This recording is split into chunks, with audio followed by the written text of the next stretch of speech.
Assalamualaikum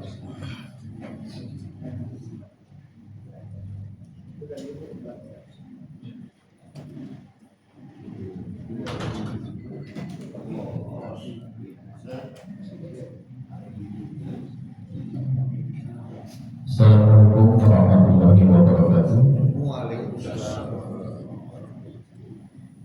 Nahmadu wa nasta'inuhu wa nastaghfiruhu wa na'udzu billahi min shururi anfusina wa min sayyiati a'malina. Min yahdihillahu fala mudilla lahu wa min yudlil fala hadiya lahu. Allahumma shalli wa sallim ala sayyidina Muhammadin wa ala alihi wa sahbihi ajma'in. Amma ba'du. Puji dan syukur marilah kita panjatkan kehadirat Allah Subhanahu wa taala karena atas limpahan rahmat-Nya. Alhamdulillah pada pagi hari ini kita masih diberikan nikmat sehat, nikmat iman, nikmat Islam, dan nikmat panjang umur, sehingga kita masih dapat melaksanakan sholat subuh berjamaah dan mengikuti taklim pada pagi hari ini. Semoga segala amal ibadah yang kita kerjakan diberikan ganjaran pahala dan mendapatkan kebaikan oleh Allah Subhanahu wa taala. Amin. Tidak lupa juga sholawat dan salam semoga senantiasa selalu tercurah kepada baginda Nabi besar Nabi Muhammad Sallallahu Alaihi Wasallam, kepada keluarganya, kepada sahabatnya, dan semoga kita semua mendapatkan syafaat yang kelak di yaumil akhir nanti. Amin. Jemaah Muslim Ikhlas yang kami hormati, sebelum memulai taklim pada pagi hari ini, izinkan kami menyampaikan beberapa maklumat. Maklumat yang pertama yaitu mengenai laporan kelas Muslim Ikhlas per tanggal 7 September 2025. Laporan kelas pada minggu lalu tanggal 30 Agustus 2025 sebesar Rp4.084.601.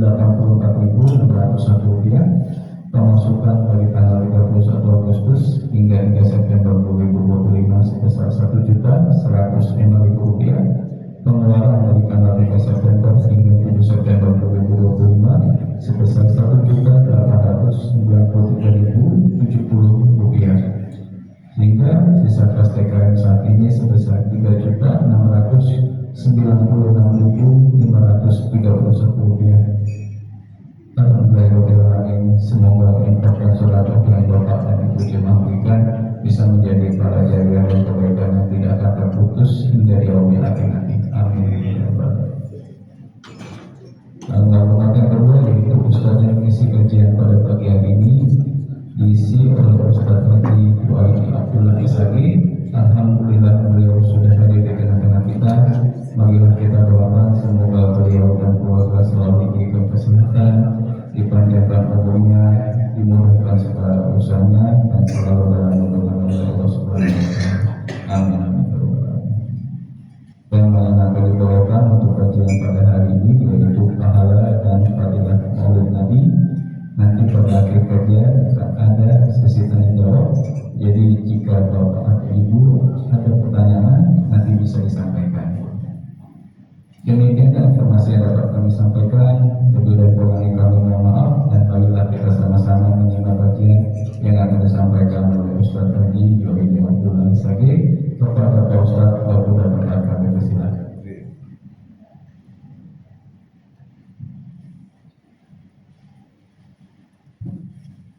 Assalamualaikum warahmatullahi wabarakatuh.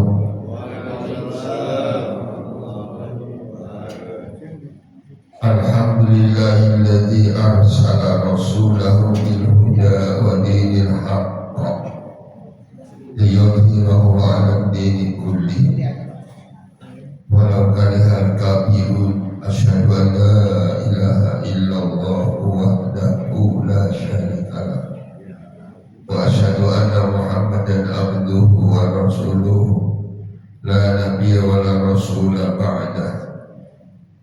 Allahumma salli wa sallim wa barik ala sayyidina Muhammadin wa ala alihi wa sahbihi ajma'in.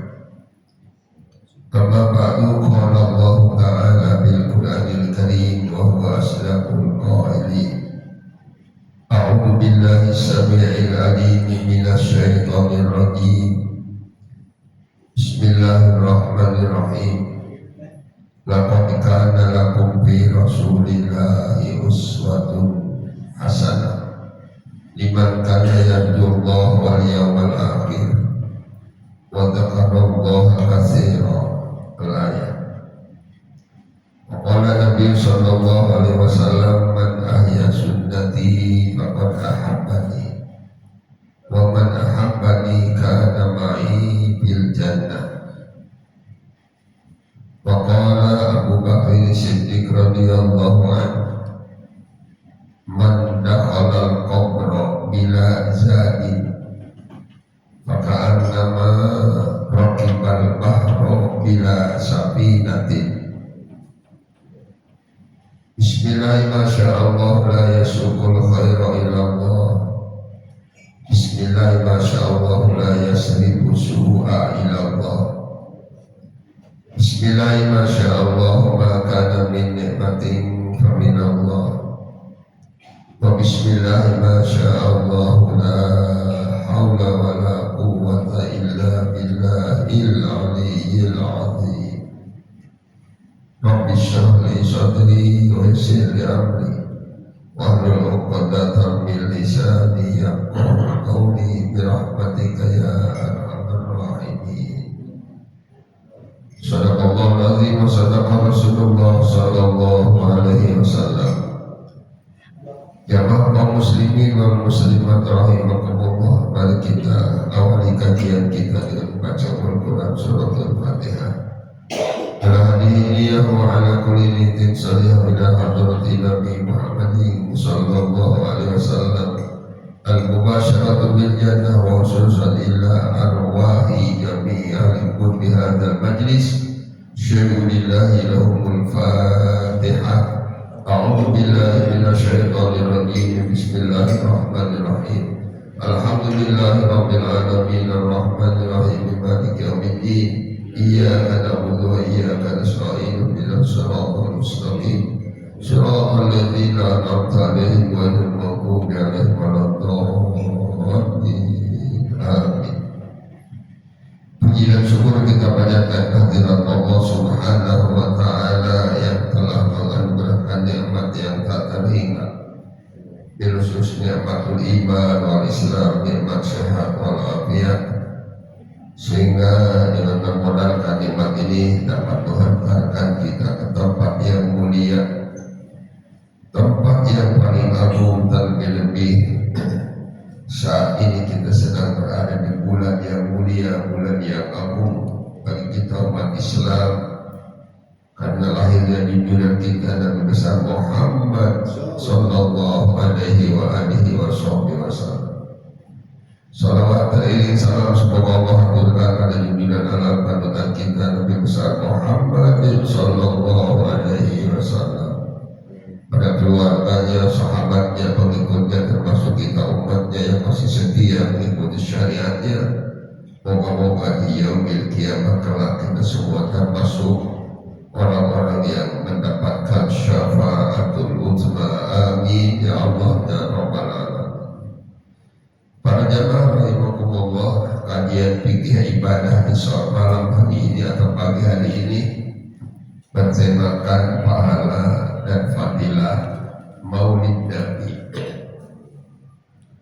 Kenapa saya ingin sampaikan materi atau tema ini? Supaya kita tidak tergoyahkan oleh sekelompok yang mengatakan bahwa Maulid Nabi itu bid'ah. Tidak pernah Nabi ajarkan. Padahal Rasulullah pernah ditanya oleh seorang sahabat, ya Rasul, ngapain panjenengan kok tiap hari Senin puasa? Jawaban Rasulullah, dzalika yauma wulidtu fihi. Karena di hari Senin ada hari kelahiranku, kata Nabi. Jadi Nabi memuliakan hari kelahirannya dengan puasa. Wa yauma bu'istu, dan di hari Senin pula aku diutus oleh Allah. Hadis diriwayatkan oleh Imam Muslim. Dan makanya di pagi hari ini kemungkinan Ustadz lain ada yang sudah mencoba mungkin menyampaikan. Karena saya bagian fikih, termasuk ada fikih ibadah, ada fikih muamalah. Ini bisa masuk ke muamalah, bisa masuk ke ibadah. Karena fadilah, keutamaan, pahala, ganjaran, peringatan maulid. Ya, supaya kita lebih jelas, nanti akan saya paparkan bagaimana hadis Nabi, bagaimana para sahabat dan bagaimana para tabi'in, bahkan ahli tasawuf akan menyampaikan tentang keutamaan maulid Nabi. Namun sebelumnya para jamaah, saya terbayang dengan ungkapan Sayyidina Abu Bakar Siddiq radhiyallahu anhu. Yang Sayyidina Abu Bakar ini nama aslinya adalah Abdullah bin Abi Quhafah. Itu nama yang sebenarnya Abdullah, bapaknya Abu Quhafah. Sebab khawatir nanti bapak dan ibu ditanya orang, siapa sih bapaknya Abu Bakar, kan gitu. Kalau Umar, Utsman, Ali pada tahu semua. Umar bin Khattab, berarti bin Khattab bapaknya. Utsman bin Affan, Affan bapaknya. Ali bin Abi Thalib, Abi Thalib bapaknya. Abu Bakar jawab. Ya, karena adanya nama ini bukan nama yang sebenarnya, itu laqab, gelar. Nabi menyebut Abu Bakar karena orang yang pertama masuk Islam. Islam Nabi ajarkan, Islam Nabi terima dari Allah, ketika itu baru Nabi sendiri yang Islam. Diikuti oleh istrinya spontan, mau tidak mau, istri harus Islam. Berarti wanita yang pertama memeluk agama Islam adalah Khadijah. Tidak dibenarkan seorang suami muslim istri kafir, nggak benar. Saya berikan kebebasan kepada keluarga saya. Saya Islam, istri saya Katolik, anak saya Hindu, anak yang satu Buddha, bangga. Padahal cara masuk neraka. Ya. Kalau suami Islam diupayakan, harus istri muslimah, anak muslim, kecuali kayak Kan'an. Kan'an sudah diubar-ubar oleh Nabi Nuh. Kata Nabi Nuh, ya bunayyar kam ma'ana, wahai anak king, yuk gerak naik ke kapal. Kata Nabi Nuh. Apa jawaban Kan'an? Wah, gunung Salak di Bogor masih tinggi. Saya naik ke gunung. Ternyata gunung pun ludes, ya, di kenai banjir. Akhirnya Kan'an tenggelam. Lepas tanggung jawab Nabi Nuh alaihissalam, dan masuk istrinya juga tenggelam. Jadi jamaah yang dimuliakan Allah Subhanahu wa taala, kata Sayyidina Abu Bakar Siddiq radhiyallahu anhu, man dakhala qabr, barang siapa yang masuk kubur. Masuk lubang kubur artinya bukan masuk cewek, bukan masuk sendiri, dimasukkan oleh orang karena dia nggak bisa masuk sendiri. Siapa orang yang mati masuk lubang kubur bila jadin, tanpa membawa timbel. Dalam timbel nasi dibungkus, dibawa tuh mau berangkat ke Anyar kan bawa timbel tuh.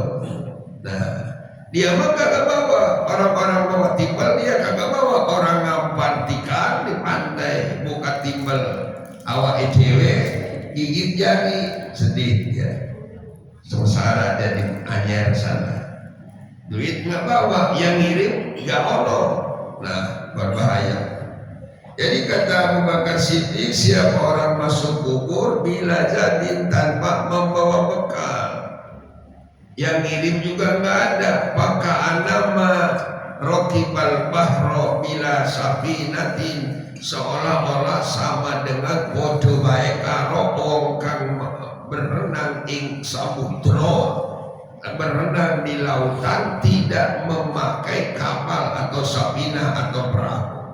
mengarungi lautan mengandalkan tangan. Cepat atau lambat dia akan tenggelam dimakan gelombang. Artinya masuk lubang kubur, amal sendiri nggak bawa, yang ngirim nggak ada. Padahal kata Nabi, orang yang mati itu bapak dan ibu menantikan doa dari 3 golongan manusia.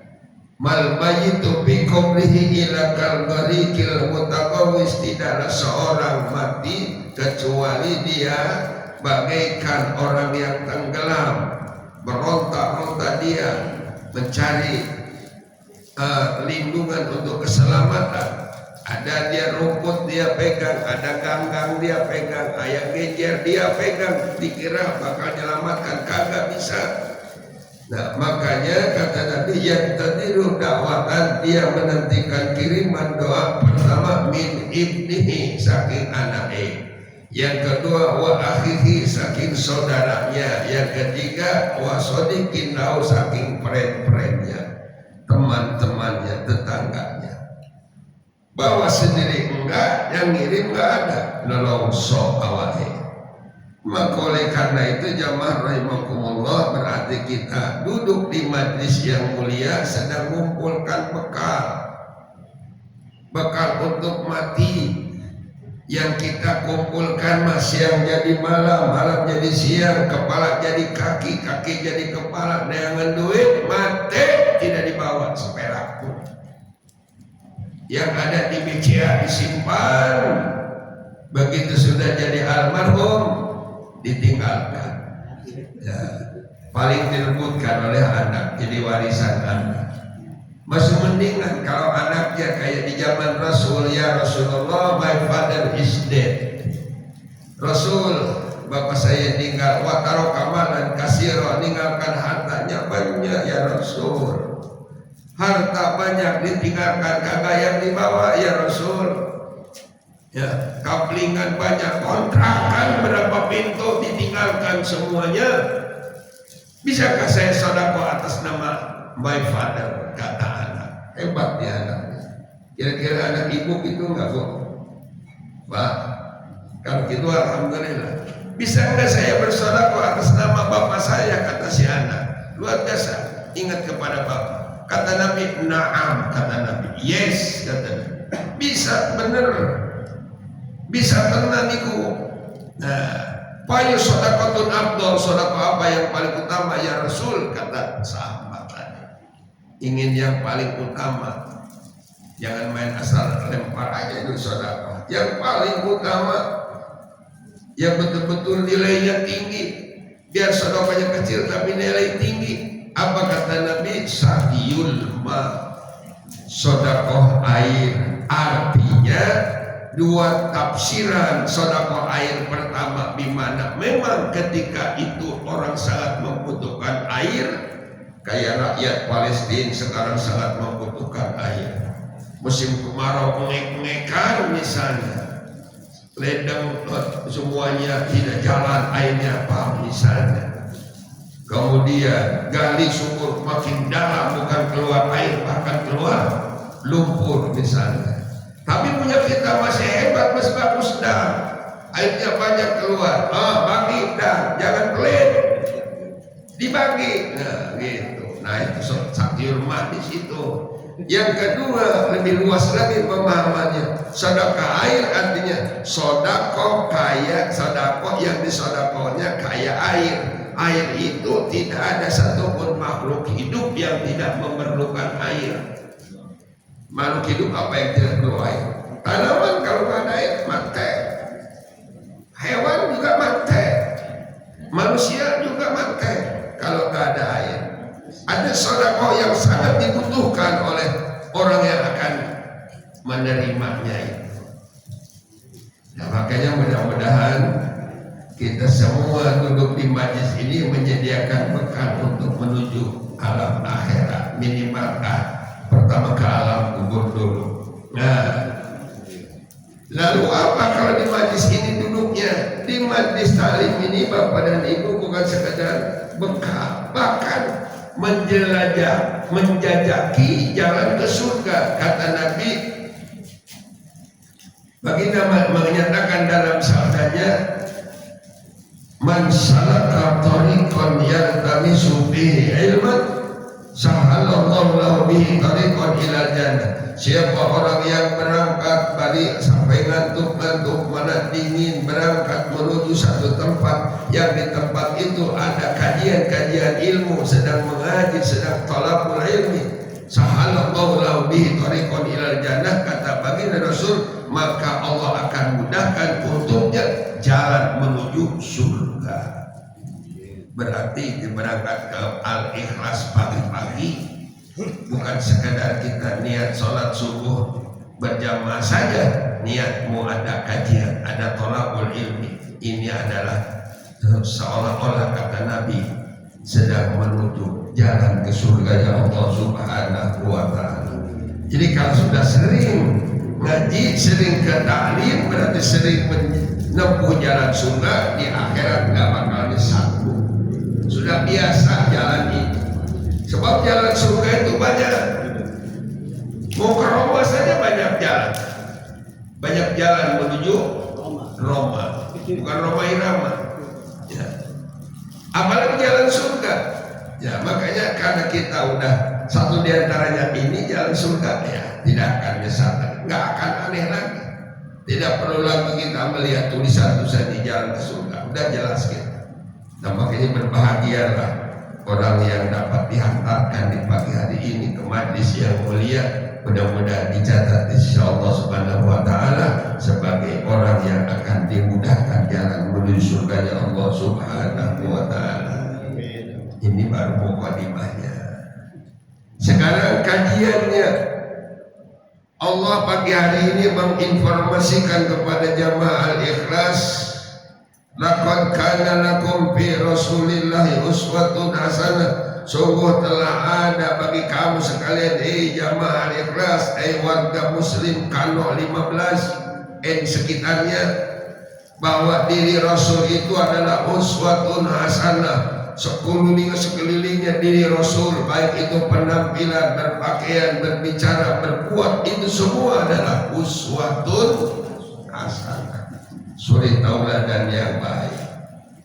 Nggak usah anggota DPR kunjungan ke Jerman, ke Belanda, ke Inggris. Ngapain? Mau cari contoh bagaimana ngelola negara? Muhammad contohnya. Kalau sampean muslim, banyak duit baik, duit pakai studi banding, hanya ternyata pulangnya membelanja. Nah, kata Allah itu informasi undang-undang Allah bahwa Muhammad adalah uswatun hasanah. Bagaimana Nabi bicara dengan anak yang di bawah, yang kecil, bagaimana yang sebaya, bagaimana dengan yang di atas, kan ada tata aturan bicaranya. Bagaimana kalau Rasul itu dalam berdagang? Kalau kita berdagang, contoh dagang Rasulullah. Rasul dalam berdagang nggak pernah bohong. Rasul nggak pernah dia mengibulin gitu, nggak pernah. Kalau dia seorang pemerintah atau pemimpin, Nabi juga pemimpin. Kalau dia seorang kepala keluarga, Nabi juga kepala keluarga. Kalau Nabi juga seorang anggota masyarakat, Nabi juga menjadi anggota masyarakat. Kalau kita makan, Nabi juga makan. Bagaimana makannya Nabi? Bagaimana tidurnya Nabi? Bagaimana Nabi terhadap istrinya? Bagaimana Nabi terhadap anak-anaknya? Kata Nabi terhadap anak itu, ajarkan anak sholat ketika umur 7 tahun. 3 tahun diajarkan itu sholat kepada anak kita. Pas 10 tahun masih juga buatan purun melakukan sholat. Fadribuhu faqaw. Pukul anak itu, kata, jangan dibiarkan. Artinya pukul pendidikan, artinya pukul dengan kata-kata, dikeraskan dikitlah. Jangan cuek saja anak tinggal sholat, dibiarkan. Ya, naudzubillah. Maka oleh karenanya jamaah yang dimuliakan Allah berarti lengkaplah. Mana mungkin akan tahu akhlaknya Rasul kalau tidak dikaji? Maka kajilah syariatnya. Makanya Rasul nyatakan dalam sabdanya, man ahya sunnati, siapa orang yang menghidup-hidupkan sunnahku, menyebarluaskan sunnah ajaranku, kata Rasul, faqad ahabbani, maka dia berarti telah cinta kepadaku. Ciri cinta kepada Nabi bukan hanya omong-omong doang, tapi dibuktikan dengan apa? Menghidupkan ajaran Nabi, ajaran yang wajib, ajaran yang sunnah, ajaran bagaimana yang ini makruh, ini haram, yang makruh harus kita jauh, yang haram kita jauhi, yang sunnah kita lakoni, yang wajib nopo meneh. Gitu kata Rasul kita. Bakon ahamani, waman ahamani, siapa orang yang cinta kepadaku, sopo kang tresno karo aku, kana ma'i bil jannah, maka ternyata nanti akan bersamaku ing swarga.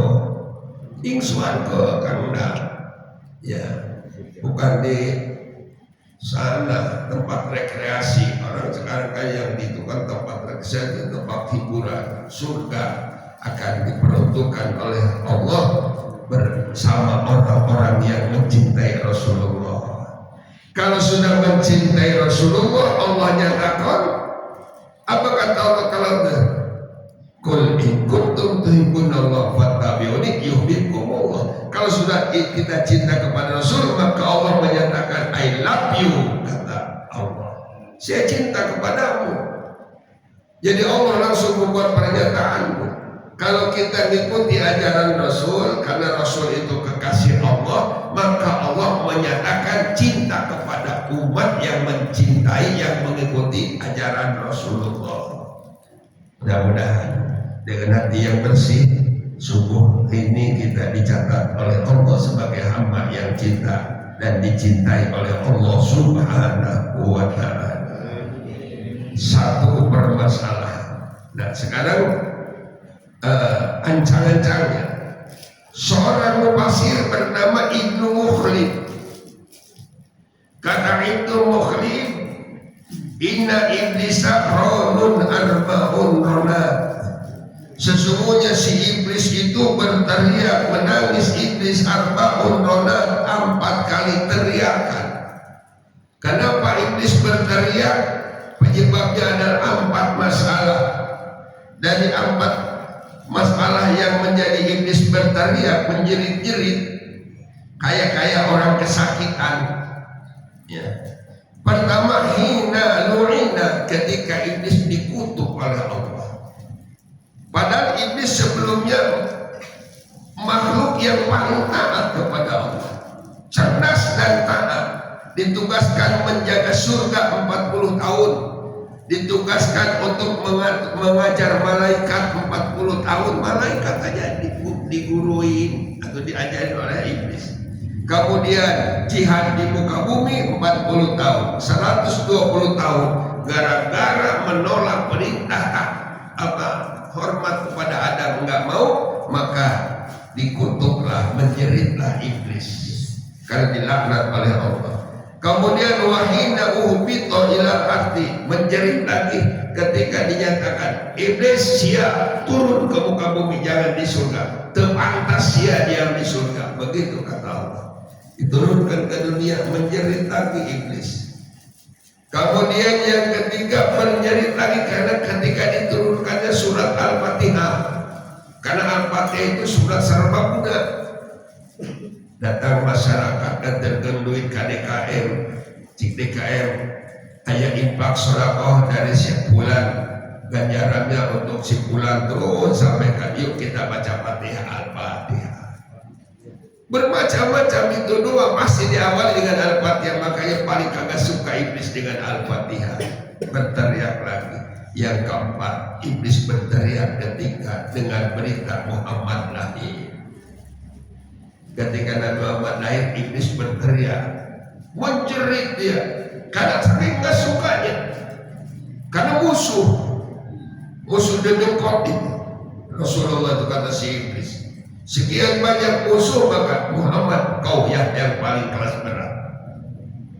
Jadi makanya kalau ada orang mendengar kelahiran Nabi tidak suka, berarti non bedana dengan iblis. Jadi sindang lah mutersa karena peringatan Maulid Nabi sarwa bagi iblis dahsyat. Nyawa tenang saja. Makanya orang menyatakan mulu dan bidah teman iblis itu. Nah, mana mungkin Allah informasikan Nabi itu suatu nasana, lalu kita bagaimana mau tahu suatu nasanya Nabi kalau nggak dijelaskan oleh orang ahlinya. Makanya peringatan Maulid diantaranya adalah menjelaskan tentang sifat-sifat Nabi gitu. Makanya dalam Maulid Nabi ibu penceramahnya hanya bikin ibu kencing aja di tempat pengajian, itu bukan Maulid Nabi. Pan ibu kadang-kadang begitu, mendatang penceramah nggak lucu, bukan nggak ramai katanya. Maunya yang lucu, padahal sedang Maulid Nabi, hanya ceramahnya lucu-lucuan doang misalnya.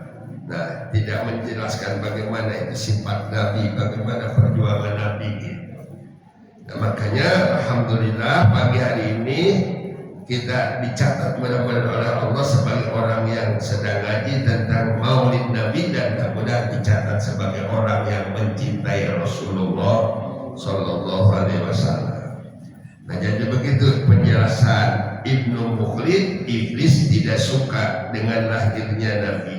Jadi mafhum muwafaqahnya, hukum yang senada dengan itu, biarpun bukan iblis namun teresap karena peringatan Nabi, berarti kurang lebih koncone iblis.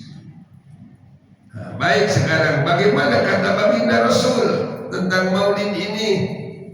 Man azama maulidi, barang siapa yang mengagungkan maulidi, hari kelahiranku, apakah tepat pada waktu hari lahir pas atau pokoknya kapan saja dia niatnya mengagungkan kelahiran Nabi, menyambut datangnya Nabi, menyambut syariatnya Nabi, maka kata Nabi, kuntu syafi'an lahu yaumal qiyamah, nanti di hari kiamat aku berhak untuk memberikan syafaat kepadanya. Padahal syafaat yang sangat kita nanti-nantikan, bukan hanya ngomong doang. Mudah-mudahan berikan syafaat karena Maulid Nabi, Bu. Diajak diminta sumbangan untuk Maulid Nabi. Suami mah maunya 500.000, karena panitia mengumumkannya minimal per kakak per orang 100.000. Harapannya 100.000 itu nanti dibelikan nasi kotak dapat 5 kotak. Kalau harganya 20.000 gitu. Nah, minimal 100.000. Ada suami orang Pandeglang, kata Pak Haji Haris, hayangnya 500, rencananya sudah mengeluarkan 500, ketahuan oleh istrinya. Kata istrinya, dasar katanya suami hayang kalem kubatur, ya, manja, ngapain 500? Orang pun 100 tuh dijiwir telinga suami, diambil lagi uangnya 100 yang diberikan, yang 400 masukkan ke dalam hutang istrinya. Ada di sini istri yang model gitu? Nggak ada. Alhamdulillah kalau nggak ada. Kudunya mah kalau suami mau 500, akan atau akan ku beli teuing akan atau 500 mah saltik teuing, tambah deui ku majikan anak kitu. Urang Pandeglang mah enggak, ambil 400, jangan balaga, jangan sok, 100 ge cukup. Ada perempuan yang gitu di Pandeglang, gitu, di Kampung Goreng, di Kampung Kelapa Dua mah alhamdulillah. Suami mau 500, istri maunya 1 juta atau nambah lagi. Kenapa? Besar nilainya. Apa kata Nabi nilainya?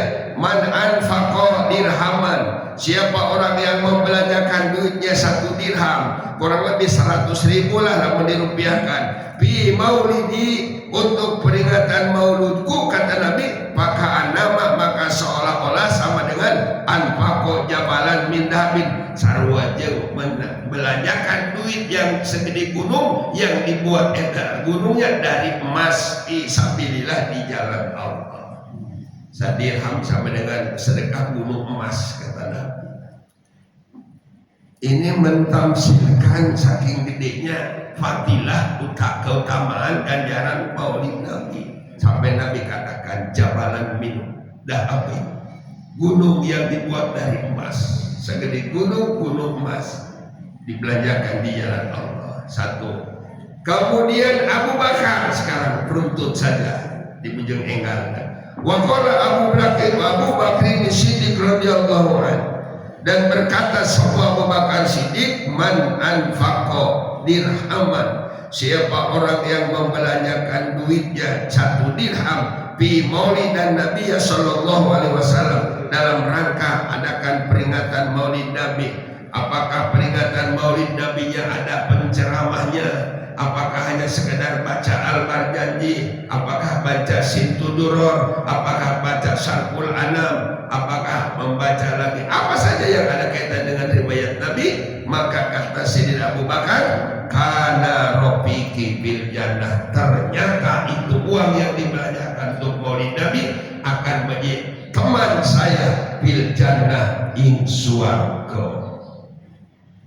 Kok sedekah jadi teman? Yang di dalam kubur aja kata Al-Bajar meriwayatkan bahwa orang yang suka baca Quran nanti di alam kuburnya ditemani oleh Quran, dan Quran ini menjelma kayak anak muda yang ganteng. Begitu Munkar Nakir datang ngusir, apa jawaban anak muda? Saya tidak akan meninggalkan ini, saya punya teman selagi urusan tempat saya belum selesai. Akhirnya Munkar Nakir karena ngusir anak muda tidak mau pergi-pergi, langsungkanlah pertanyaan pertama, kedua sampai terakhir pertanyaan. Semua pertanyaan dijawab oleh mayat, karena mayat mendapatkan bocoran dari anak muda. Setelah selesai bertanya man rabbuka wa man nabiyuka wa man dinuka, semua terjawab. Maka kata malaikat, nami kanaumul arus, tidurlah kau seperti tidurnya orang pengantin baru. Kabayang kondang pengantin baru bahagia. Pada taman baru sebenarnya nggak pernah tidur. Atau guyon biasa buat. Tapi Nabi malaikat gitu ngomong, nami kanaumul arus, tidurlah kau bagikan tidur pengantin baru. Pergilah malaikat. Tidak, itu palu yang dibawa untuk menghantam kepala enggak kena, karena terjawab semua. Siapa yang membimbing? Jawabannya anak muda. Setelah malaikat pergi, si mayat bertanya, man anta ya syabab sa'a anjitahi budak orang. Sokong kau wahai anak muda. Apa jawaban anak muda? Anal Quran. Saya teh Quran, buku anjing sok dibaca. Yang biasa kau baca itu, yang kau pelajari itu, mereka sekarang kita belajar Quran yang dibimbing oleh Ustaz. Saya Quran luar biasa. Setelah itu katanya, hamparkan permainan yang berwarna hijau. Kemudian berangkatlah si mayat dengan anak muda kemana? Rototun min dadil jannah, ke taman-taman surga. Rekreasi lain ke Anyer, lain ke taman mini, tapi ke Rototun min dadil jannah. Jika anak muda nanti engkau di akhirat nih model begini nanti, yang aku tinggal itu kepada orang yang punya bekal suka baca Al-Quran. Ibnu Katsir menjelaskan surat Al-Muluk, ketika menjelaskan tafsiran Al-Muluk kata Ibnu Katsir, Al-Muluk itu nanti menjaga mayat yang mau nyiksa. Adakah mayat malaikat mau disiksa, Al-Muluk tolak pinggang, tidak bisa kau siksa ini mayat karena dia hafal Al-Muluk. Al-Muluk perlu dihafalkan, minimal enggak dihafal pun enggak ada sering baca Al-Muluk. Dijaga yang malaikat yang akan nyiksa, di kepala dijaga, di pusarnya dijaga, di pusarnya, di kaki dijaga. Akhirnya malaikat gigit jari nggak bisa nyiksa mayat karena dia dijaga oleh Al-Muluk. Itu baru Al-Muluk, belum ayat kursi, belum lagi nama Al-Kahfi dan lain sebagainya. Makanya kalau bagi hafidhul Quran lillahi ta'ala, yang karena Allah udah jaminannya itu, bahkan dia bahkan berikan mahkota kepada orang tuanya. Nah, jadi kata Abu Bakar berarti sodakohnya jadi teman. Saya ketika di pondok ada kiai ngomong begini, ada nenek-nenek zaman bahula, zaman Bumiin, zaman Kibenen, nenek-nenek udah ada nenek-nenek miskin lagi, janda. janda tua miskin. Maulid Nabi mau. Jadi dia cari gimana apa nih mau yang aku bawa ke musola. Dengan namanya maulid kan tidak mesti harus sama yang dibawa ke masjid itu. Ada yang membawa buah-buahan, ada yang membawa umpamanya nasi lauk pauk dan sebagainya, ada yang membawa banyak minuman dan lain-lainnya gitu kan. Si nenek ini bingung, tapi ternyata dia punya rezeki itu pisang kepok satu sikat. Maka dibikinlah itu pisang kepok adalah kue yang namanya papais. Papais, bukan bupais, papais. Nah, dibawalah itu dapat satu piring papais ke masjid karena ingin maulid, inginnya.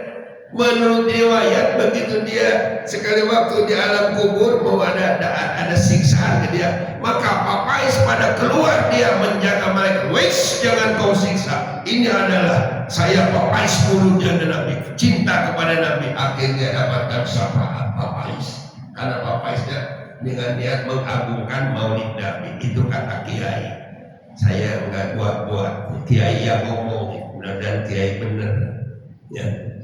Maka ini menganjurkan nanti papais saja dapat menyelamatkan, apalagi yang lebih dari papais. Makanya saya kembalikan ke pengajian yang lalu, yang namanya sahabat Nabi bernama masih ingat? Yang mau ke masjid bawa bekal roti itu dipotong dua. Syauban mau ke masjid kan bawa roti karena jauh rumahnya. Nah, datang tengah jalan ada aki-aki yang nodorkan tangan sambil megang perut lapar-lapar. Ada roti, ada Syauban dipotong dua, sedekahkan. Ketika sakratul maut kelihatan itu sepotong roti, pahalanya luar biasa. Sepotong padahal.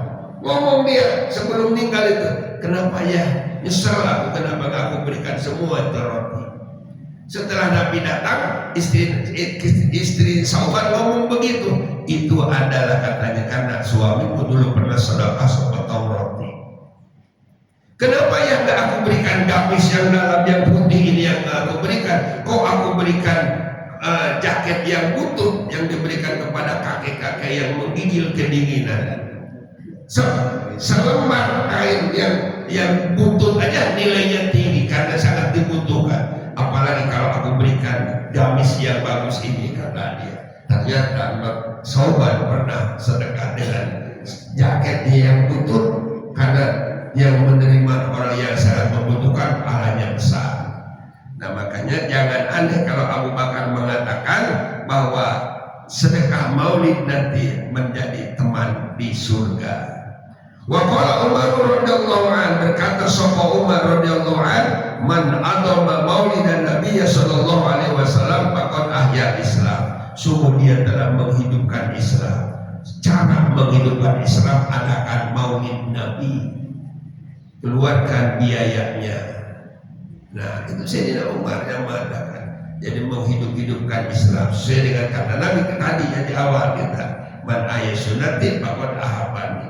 Salah satu bukti cinta pada Nabi, maulid Nabi. Keluarkan biaya, iuran kita, sedekah kita. Bahkan kalau namanya ada di zaman Harun al-Rashid, seorang sahabat bernama Abu Sa'id.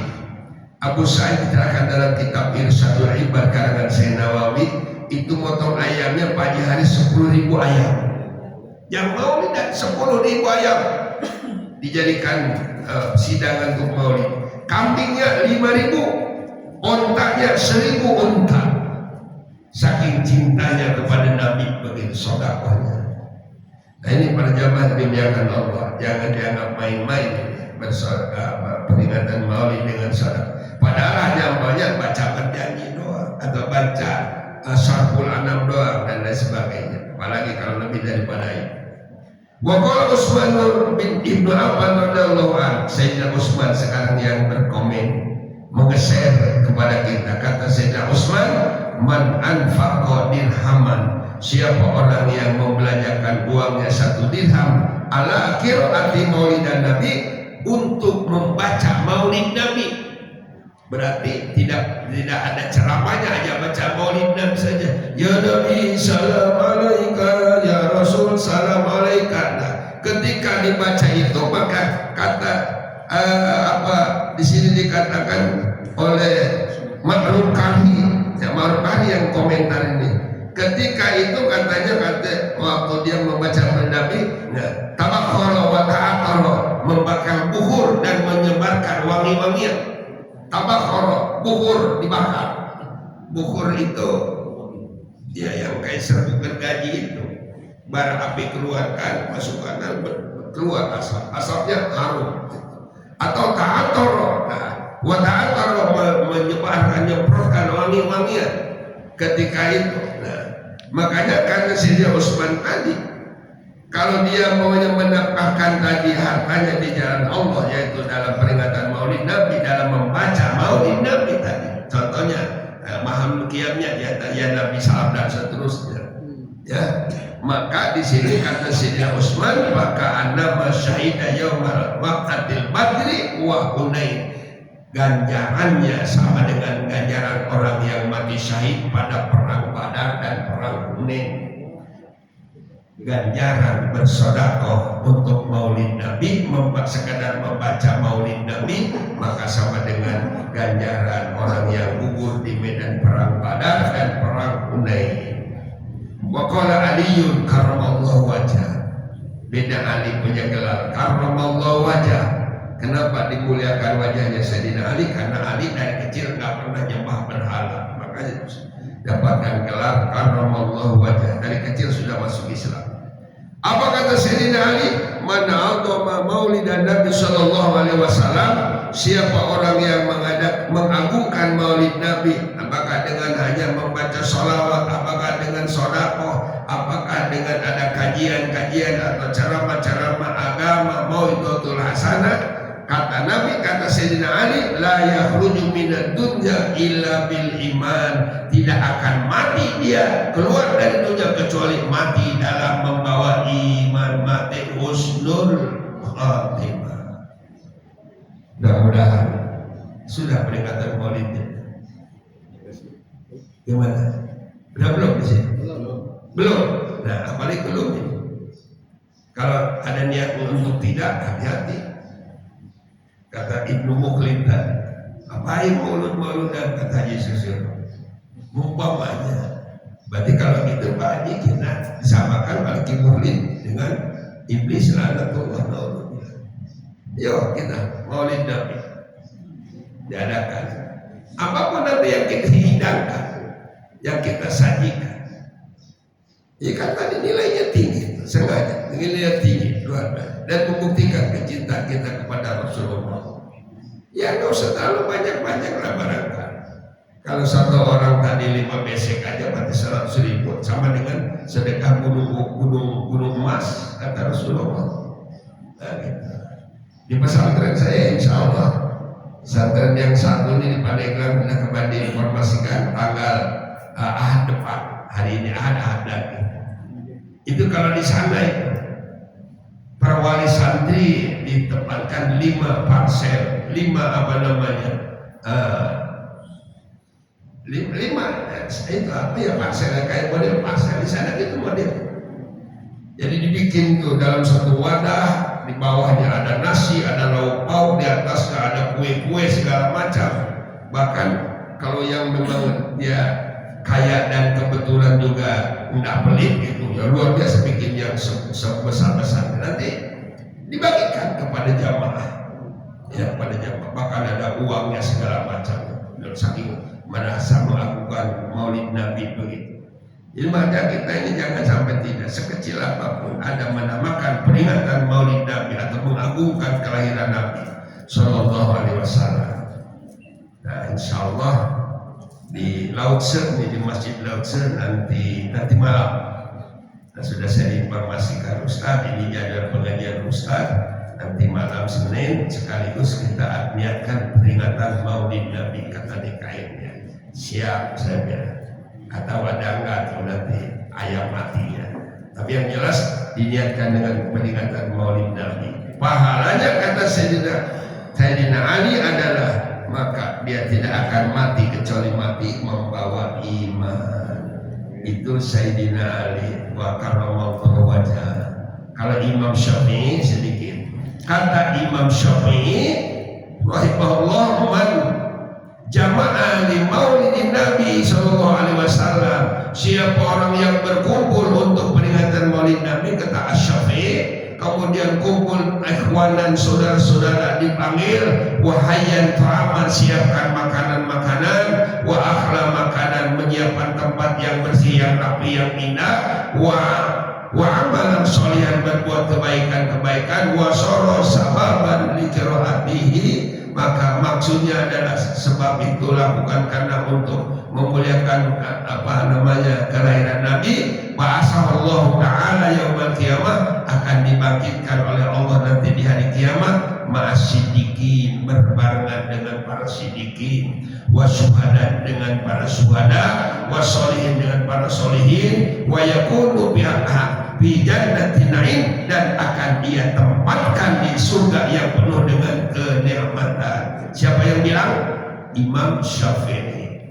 Kemudian Imam Ma'ruful Qari tadi, man hayyan ta'aman, siapa orang yang menyiapkan makanan li ajli qiraatin maulidi Rasul, tujuannya untuk peringatan membaca maulid Rasul, wa jama' ikhwanan, mengumpulkan dulur-dulur, wa aqadan siroja, menyalakan lampu yang terang, wala bisa jadi, dan pakai pakaian yang rapi, yang bagus, yang bersih, wa tabakhara, bakal bukhur, tali wangi-wangian, wa ta'athara, semprotkan minyak wangi, ta'diman li maulidin Nabi, karena mengagungkan maulidnya Nabi. Hasanallahu yaumal qiyamah, Allah akan bangkitkan nanti di hari kiamat, ma'al firqatul ula, bersama kelompok yang pertama, minan nabiyyin, dengan para nabi, fakana bi a'lal iliyin, dan ditempatkan di surga yang paling tinggi.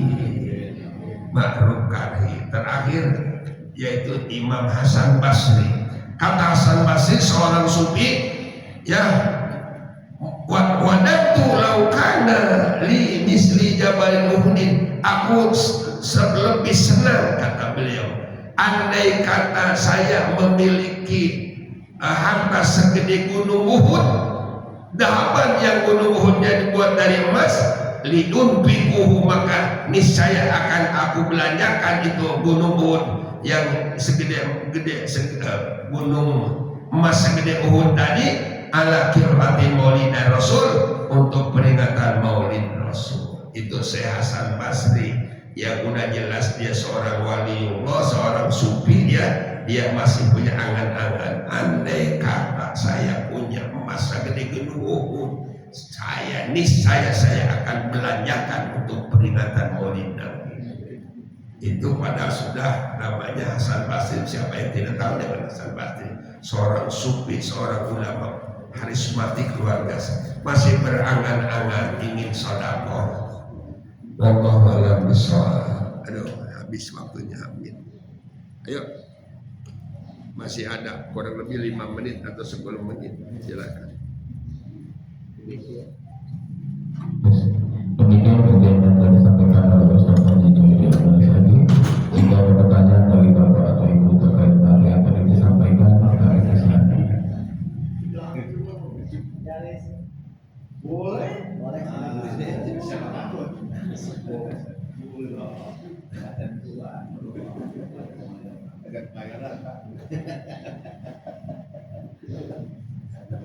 Assalamualaikum warahmatullahi wabarakatuh.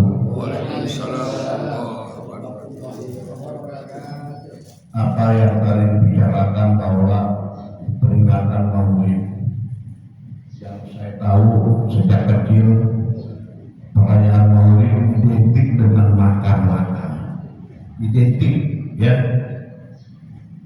Apa yang semua dikeluarkan, ada yang satu rumah minta 2 besek, ada yang punya uang, tadi dikatakan oleh Ustaz.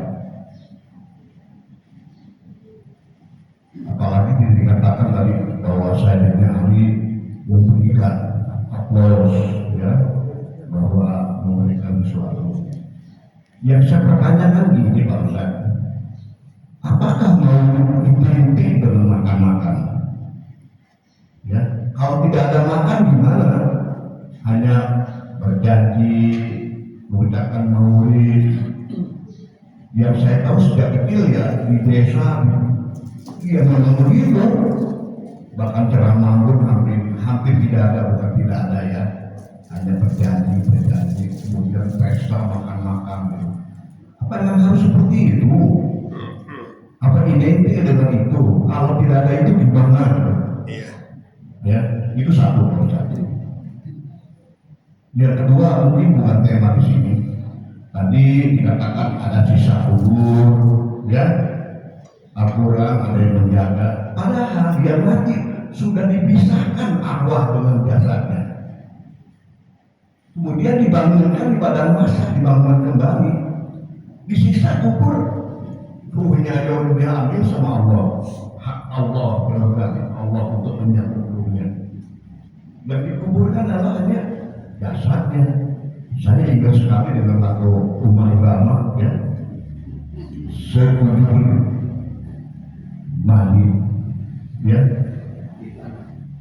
tidak istri dan anaknya sudah tidak mengenal, bahkan segera dan selanjutnya secepatnya mayat ini dimakamkan, ya. Begitu katanya nih 7 langkah dari makam itu sudah ditanya mandro buka, dan kita identik, ya. Sedangkan ruhnya itu sudah diatur, ya, hanya sekujur mayit lah ya dimakamkan. Dan kemudian nanti dibangunkan kembali pada masa apa yang yang disiksa kubur itu. Terima kasih, cuma hanya dicerahkan saja.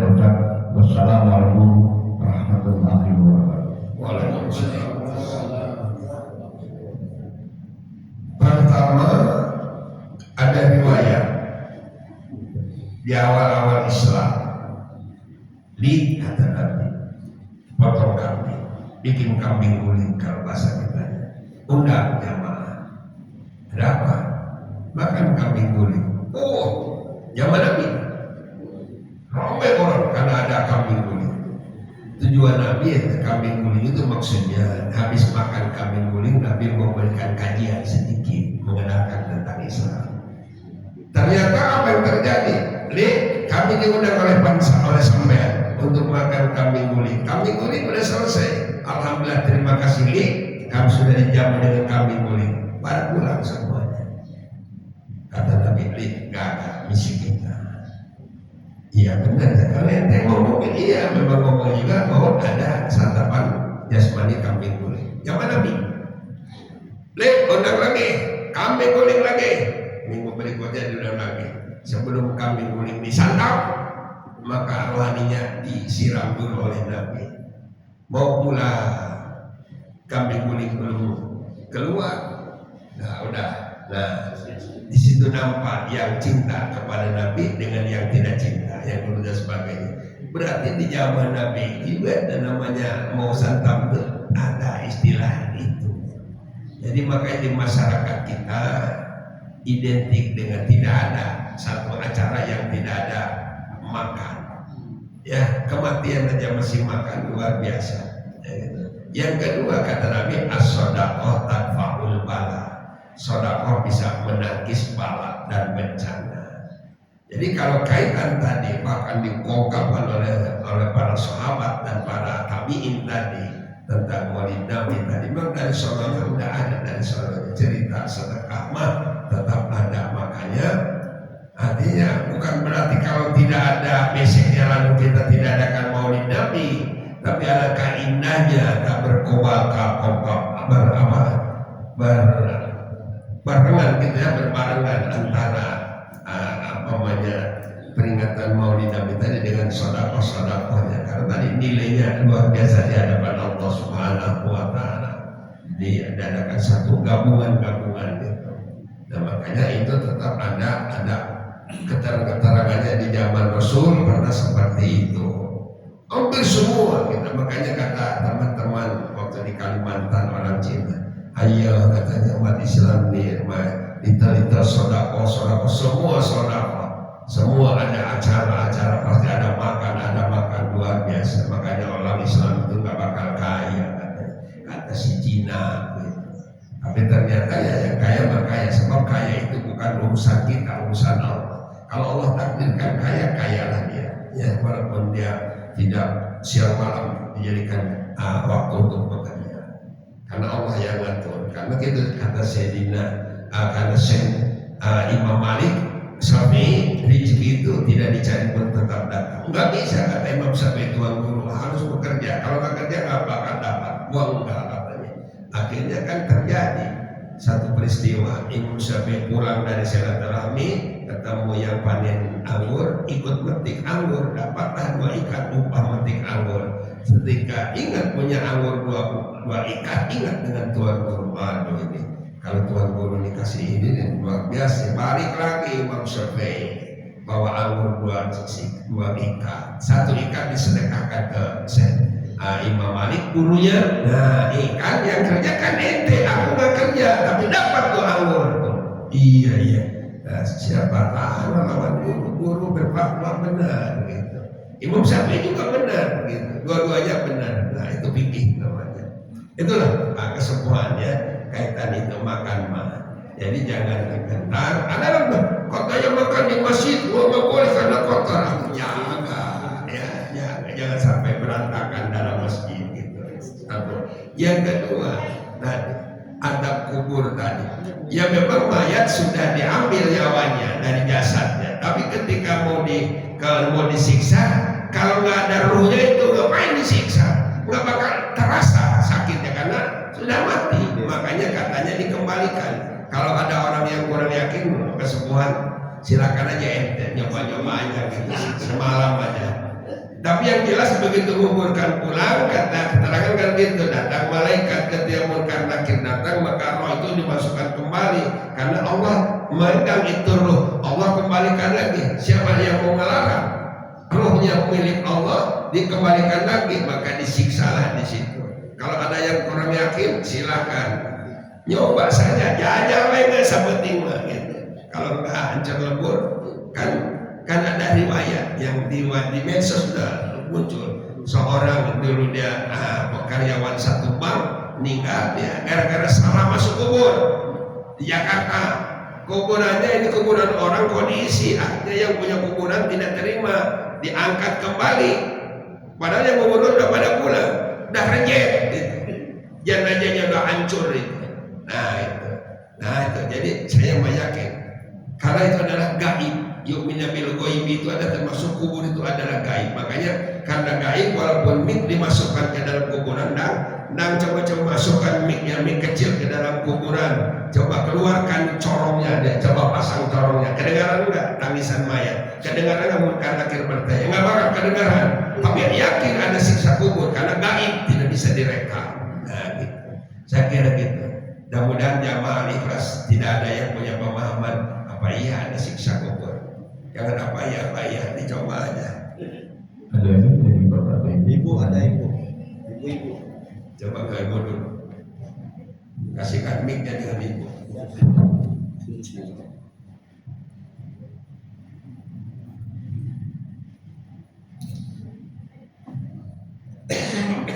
Assalamualaikum warahmatullahi wabarakatuh. Waalaikumsalam warahmatullahi wabarakatuh. Pak Ustaz, saya mau tanya karena dalam kaitannya masih Maulid Nabi ya, cinta Rasul. Saya mau tanya tentang sholawat. Saya pernah dengar bahwa salah satu tanda cinta kita pada Rasul bahwa kita harus sering bersholawat supaya di kemudian hari kita mendapat syafaat. Yang saya mau tanya, itu kan sholawat macam-macam tuh Pak Ustaz. Ada sholawat Jibril, ada sholawat karya, nggak tahu lagi saya juga nggak hafal. Nah, yang paling utama kita baca itu sebetulnya sholawat apa Pak Ustaz? Dan kapan kita harus baca dan berapa banyak harus bacanya? Itu aja Pak Ustaz, supaya kita semua mendapat syafaat nanti di akhir. Assalamualaikum warahmatullahi wabarakatuh. Waalaikumsalam. Innallaha wa malaikatahu yusholluna 'alan nabi. Itu ya kaitan syariat dan dalilnya. Allah saja, malaikat saja bersolawat kepada Nabi ya.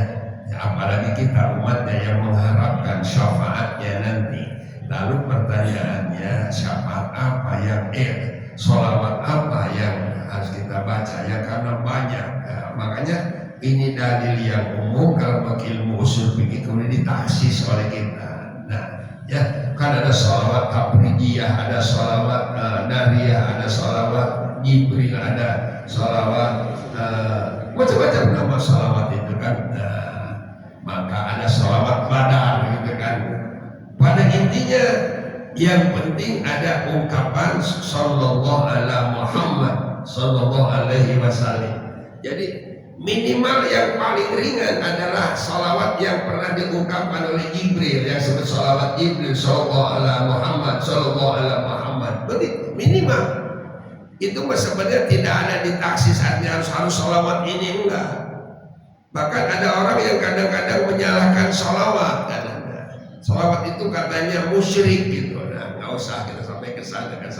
Percaya dengan para ulama, para masyayikh yang sudah menyusun itu salawat ya. Satu salawat ada pujian kepada Nabi. Salawat itu isinya intinya pujian, sanjungan kepada Nabi. Allah dan malaikat saja memuji Nabi. Wa innaka la khuluqin adzim, kata Allah. Kenapa kita tidak gitu? Nah, jadi makanya terserah mau salawat yang mana saja, terutama yang paling gampang kita ungkapkannya. Tadi minimal ada anjuran salat minimal batasnya salawat Jibril sallallahu ala Muhammad sallallahu ala Muhammad. Berapa ribu terserah, berapa sekali terserah. Atau membaca Allahumma sholli ala Muhammad wa ala ali Muhammad boleh. Tadi kan mau salawat tafrijiyah, mau salawat tadi apa? Salawat nariyah dan lain sebagainya. Jadi gitu Bu, saya tidak bisa juga menentukan, tapi saya lebih cenderung kepada tadi minimal tadi salawat Jibril yang memang Jibril pernah bersalawat kepada Nabi sallallahu alaihi Muhammad sallallahu alaihi Muhammad. Ada juga yang nama sallallahu alaihi wasallam atau Allahumma sholli ala Muhammad wa ala ali Muhammad, Allahumma sholli ala Muhammad wa ala ali Muhammad. Yang pakai sayyidina silahkan, enggak pakai sayyidina benar, dua-duanya benar. Pakai sayyidina benar, enggak pakai sayyidina benar. Yang kagak benar, yang justru anti sholawat. Naudzubillah. Saya kira kita ini ya mah rahimahullah. Mau saya ditambah lagi udah sampai dan kalau terlalu banyak nanti kasihan kalau terlalu banyak. Udah cukup ya.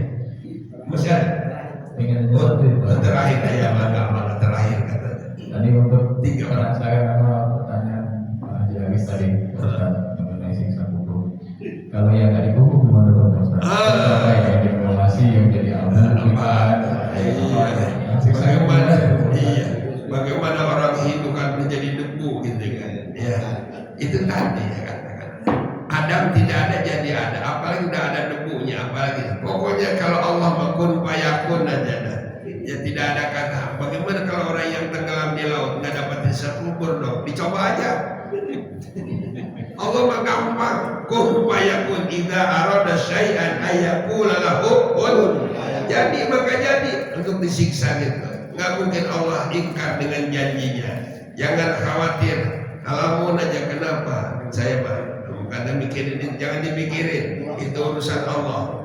Ya jangan dipikirin bagaimana orang Hindu yang dihanguskan jadi debu, bagaimana yang dimakan harimau dagingnya habis dagingnya oleh harimau banyak. Gimana sisa kuburnya? Tadi kan gaibnya makanya. Kubur itu bukan berarti kubur disiksa di situ. Kalau memang benar-benar disiksa di situ, bahwa itu ya berarti akan kedengaran. Kalau tidak gaib akan kedengaran suara. Ternyata gaib, tapi wajib percaya. Yu'minu bil ghaib dalam Al-Baqarah ayat 2 adalah termasuk alam kubur gitu. Jadi luasnya di pikiran. Tenang aja sih, kubur bakal dinikmati gitu. Adab kubur bakal terasa, nikmat kubur akan dinikmati oleh kita nanti insya Allah. Sekiranya gitu. Demikian kajian yang Saya dulu yang itu saya dulu belum selesai. Demikian jamaah rahimakumullah, mudah-mudahan kajian kita pagi hari ini kajian yang dicatat di sisi Allah sebagai umat atau hamba yang cinta kepada Rasulullah Sallallahu Alaihi Wasallam.